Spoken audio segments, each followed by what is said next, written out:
Genesis 2. The heavens, the earth, and all their vast array were finished. On the seventh day God finished his work which he had done, and he rested on the seventh day from all his work which he had done.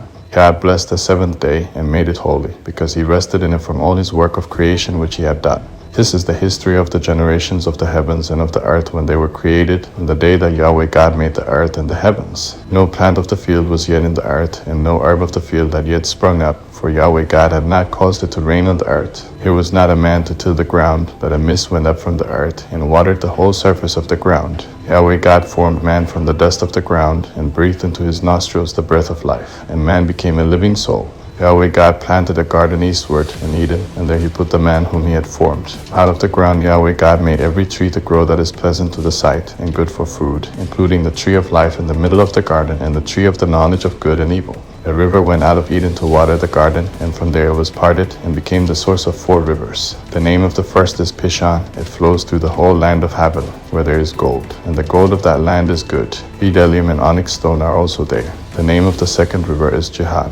It is the same river that flows through the whole land of Cush. The name of the third river is Hiddekel. This is the one which flows in front of Assyria. The fourth river is the Euphrates. Yahweh God took the man and put him into the garden of Eden to cultivate and keep it. Yahweh God commanded the man, saying, You may freely eat of every tree of the garden, but you shall not eat of the tree of the knowledge of good and evil. For in the day that you eat of it, you will surely die. Yahweh God said, It is not good for the man to be alone.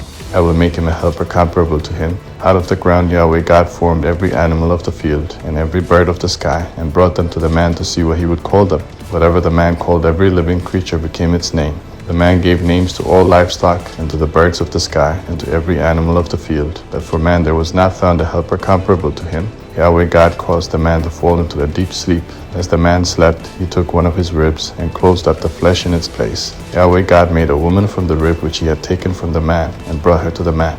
The man said, This is now bone of my bones, and flesh of my flesh. She will be called woman, because she was taken out of man. Therefore a man will leave his father and his mother, and will join with his wife, and they will be one flesh. The man and his wife were both naked, and they were not ashamed.